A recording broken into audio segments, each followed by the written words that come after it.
English translation 20th contact. Tuesday 20th May 1975, 10:14 HRs. Several times in the last days I have tried to get in touch with you, but I failed thoroughly. I have some important personal things I wanted to discuss with you. I have noticed your attempts, but for certain reasons I did not engage in them. You had to come to terms with different things within yourself. That is what I want to talk to you about. I had a strange experience after our last contact, that is to say only a few hours later. Except with my closest friend, I have not talked to anyone about it yet, because I want to have clarity first. Therefore, I would like to ask you if you have instigated anything in relation to my strange experience of which I do not know what to think. You are very careful and express yourself very modestly. Apparently you want to see whose child of truth I am. You are very smart. You also honor me. It is actually due to me, if that answer is enough for you. It will suffice to confirm my suspicion. But I want you to let the cat out of the bag. I suppose by that you mean that I am supposed to give you some explanations. I want you to have it. The High Council has found that you are not only knowledgeable enough to make contact with life forms of higher conscious status, but mature enough to connect with much higher spirit forms that have already advanced through rebirth and are pure spiritual forms. Therefore, we informed the beings of those spiritual levels that came into contact with you. A fact that gives us a riddle and leads us back to your surrounding secret, which we cannot decipher. Be aware that the whole thing is an extraordinary exception and has not found its equal in the last 2,000 years. Therefore, try to be extremely concentrated and receptive in order to accomplish the task assigned to you. It will be hard and time-consuming. You are fun for me, because where should I take all this time from to dedicate myself only to such things? I also have to worry about my family's livelihood. How am I supposed to bring them together? I am aware of this problem, and I also know that your additional task will take a lot of time, many months and even years. But the first scripture will free you from your financial troubles, for the work will find its way into the public as a book. But years may pass before then, as you yourself have just said. I will not get through this. How am I supposed to live and take care of my family? The time will be very hard for you and your family, but it will be worth it. You want to bring help to your fellow human beings and reveal the truth to them, so take upon yourself need and tribulation for all this time. No goals are achieved without effort and privation. Remember the former true prophets, for they also took upon themselves trouble and tribulation. They were also not spared. Knowledge, truth, wisdom, love, and skill take their toll, as does any work before it is rewarded. But I think that you know this very well, and that your counter-argumentation is only played, and that you are argumentalessly willing to fulfill your difficult mission. You are driving me crazy with your damn logic. On the other hand, you are obviously imagining things very easily for me. I live here, not just anywhere in heaven, but on earth. It will not be that hard, so do not get agitated. You easily say that because you do not have to chase the money. Do not get agitated, because I know that everything will not be as bad as you suspect or even deliberately misrepresent at the moment. That is no use to me, but I will have no choice but to spoon up the soup I have got myself into. Oh, interesting. So you have loaded everything yourself. Besides, I knew that you were reasonable, because the well-being of your fellow human beings is deeply rooted in you. So the secret about you is real. This will probably still be denied by you, and will be your logic if I am processed into fertilizer as a starving corpse. Yes? You like to make harsh and peculiar jokes. Somehow you have to get some air. Sure, but you mentioned that you have different questions? Of course, I have brought you 2 documents here for you to read and examine. One is a leaflet from my pen, and the second is a birth chart analysis for my person. About the former, I was told from my group that it was written too hard and too open in word and tone to be appreciated. I was told that the readers would be shocked. The second, I just want to know what you think of the analysis. With pleasure, I correspond to your wishes, reads both letters a few minutes later. What do you think of that now? There is nothing on your flyer I cannot approve of. Nor do I see any reason to reprove a tone that is too harsh, quite the contrary. The words are very chosen and appealing, and they are facts. Facts of truth are important, and that they are called by name. It would be unhelpful if fine phrases were used. The truth can only be represented by clear facts, but not by paraphrases and adornment. Such a form would be doomed to failure from the very beginning, which many truth-bringers had to experience before you. Their paraphrases and adornments aroused false impressions and resulted in everything being misrepresented and misinterpreted and expediently disseminated, leading to new false doctrines. Therefore, I must judge your writing form to be correct and instruct the critics of a mistake. They find offense at the words of this flyer because they have not yet recognized the truth in their basic rules and are fighting against a given reasonable use of force of natural commandments out of a completely wrong understanding of love, justice, and the application of law in a creative sense. They are not yet ready to selflessly stand up for the spiritual and creative truth and proclaim it accordingly. Their senses still lie too much in the worldly, since they are intent on their reputation and name.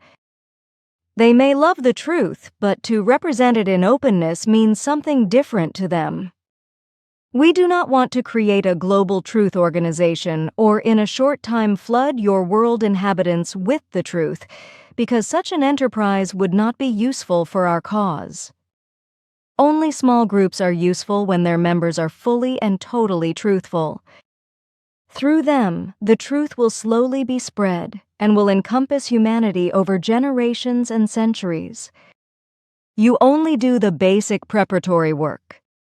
But the truth must be guaranteed in your group members, but this can only happen when the truth is brought to them with open words, even if these words of truth are hard.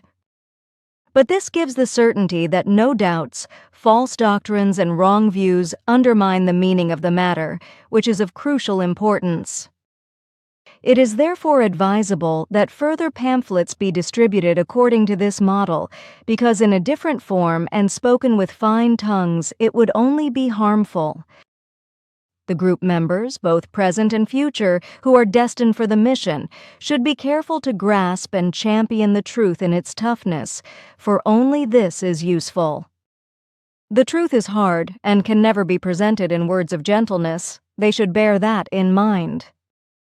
Let them reflect in peace on the old true prophets and their comrades in arms, whose truth teachings were much harsher in expression than is the case in your flyer. The truth is never welcome and is therefore met with hostility. The old prophets and their followers, who often had to give their lives for it, already experienced this, and the same will still be the case today and in the future time, even if no longer in the barbaric measure of the early days. I have already tried to explain this, almost with the same example, namely with Emmanuel. But I do not believe that my statements have borne great fruit. Let the group critics know my explanations, because they should recognize the logic from it. I will, but now please comment on the second letter. Some things are very aptly mentioned in it, while other things correspond to an extreme unreality. We have studied you thoroughly in all aspects for years and fundamentally tested your mental and conscious abilities. We have become aware that you have an extraordinarily good ability of intuition, which is explicitly denied in this analysis. An assertion which lacks any foundation and which was mentioned with complete certainty for low motive reasons. The originator of this analysis must have been informed about some things concerning your person, because everything points to it. According to the entire explanations, however, this person must be a very faint-hearted person without valuable spiritual knowledge. Everything also indicates that this person is very taken with himself and his book knowledge, and therefore tries to push higher earthly forms of consciousness into nothingness. In addition, this person is not only religiously dependent and extraordinarily strongly faithfully enslaved, but he or she is also a bad slave to religion. Regarding the conscious state of this person, I have already mentioned that he lacks valuable spiritual knowledge, including analytical abilities of this kind. The facts corresponding to the facts in the analysis are with absolute certainty derived from some book wisdom, while all religiously related things and the assertion regarding intuition and inspiration, however, are traced back to wrong conclusions and wrong interpretations of the judging person himself.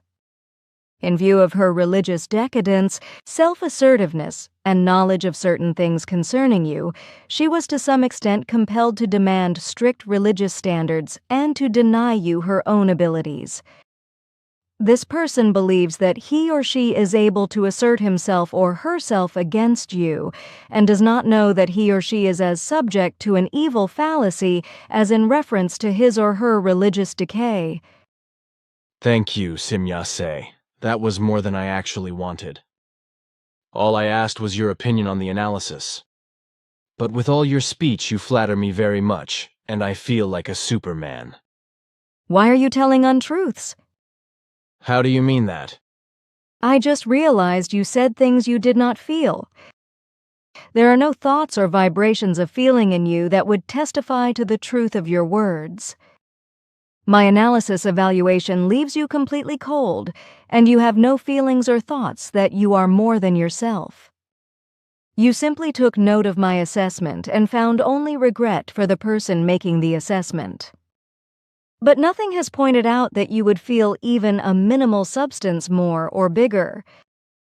So you have uttered things that correspond to the untruth. I did not mean that, Simyase. It was just a joke of mine, which I must have made out of embarrassment. Your lifting of my person just shot the hat off my head, so it embarrassed me. But you also sometimes have a way of throwing flower gardens at me that makes me feel really stupid and silly and like a pathetic little worm. Your modesty goes too far in that respect. Maybe you are right. I am. Consider for a moment the countless human beings who make a very great fuss about themselves, although it is in no wise appropriate for them to do so. You, on the other hand, who would be worthy of a fuss, simply leaves it at that with a great modesty. You do not try to emphasize yourself according to your mass and to correct the unjustified elevation of others. It is wrong for you to think they are supposed to be happy with their imagination. This then also leads to wrong impressions being gained from you when you judge the machinations, etc., of other human beings. In all my observations, I have often noticed that you have pilloried the machinations of many alleged spiritual individuals and other alleged knowledge greats, and have unsparingly openly stated the truth about these persons, but without exception you have never emphasized your own person. You have even developed a habit for parables, etc., in which you compare experiences and dress the main character in an anonymous name, even though the main character of these comparison experiences is without exception your own person. This is fundamentally wrong because you should name and reveal your own person and not dress him or her in anonymity. Since you only ever draw on parables from your own life, you must also call your own person. But since you do not do this, a false impression is made of you, which you only laugh at secretly, because your fellow human beings constantly misjudge you, as I know.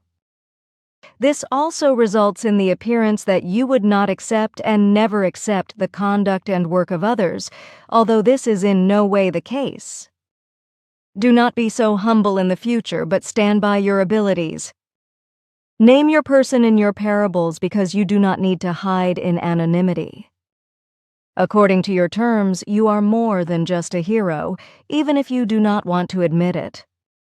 What you have achieved many times has been rightly qualified as heroic by others, even though you have constantly escaped their gratitude and vanished from their field of vision.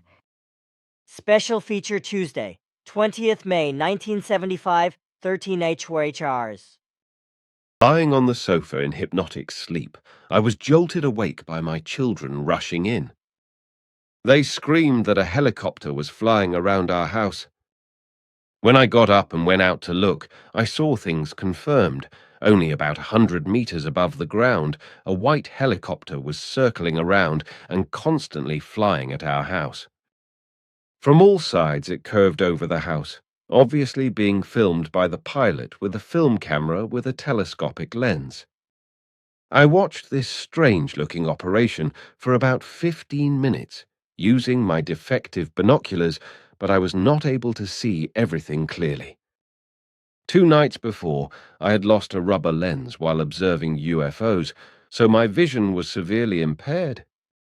When suddenly the telephone rang, I ran into the house. Mr. Guggisberg Peter, we Huldenster. 38340. Hinwil answered the phone and asked if I would also observe the helicopter whizzing around.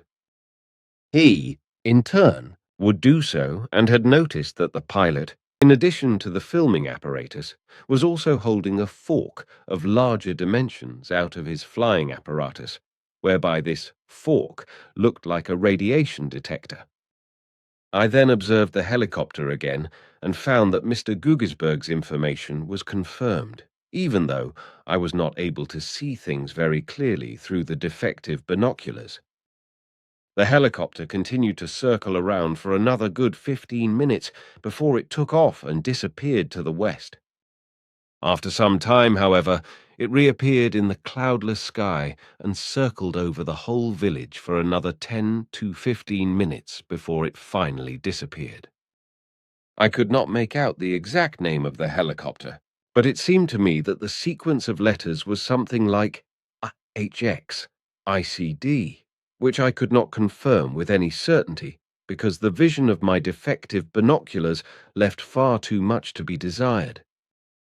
The reason for this crazy helicopter flight and the reason for the constant approaching and filming of our house I have not been able to clarify until now, nor the purpose of the strange fork, which looked like a radiation detector. Above information confirmed. Mr. P. Guggisberg, we Heldenster. Freyuachi34 Hinwils AHTEL. 01781270. Thursday, 22nd May 1975, 15:30 Herschers.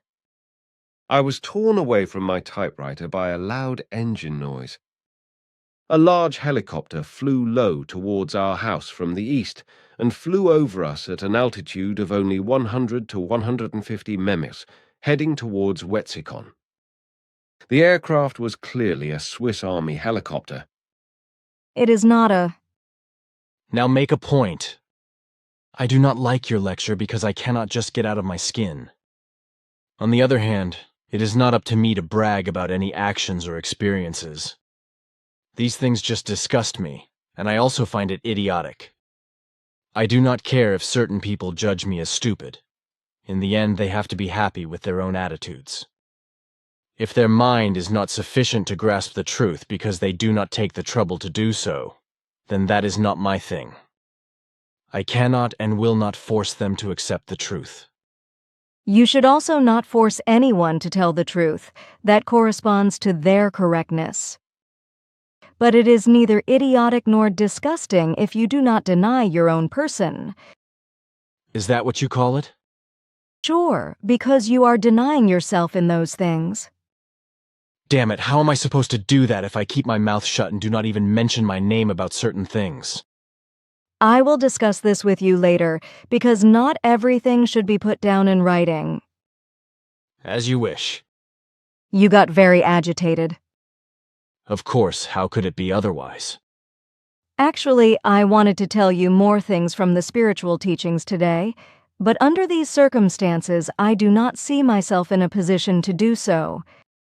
First, I will now consult with you because we cannot let your agitation stand in the way. 20th May 1975, 15 Serjores Vihaldenstrasse 10. Hinwil Simjase is beamship over Vihaldenstrasse in Hinwil, heading north. The ship is semi-transparent. The proximity of the ship and its vibrations may have impaired the quality of the film.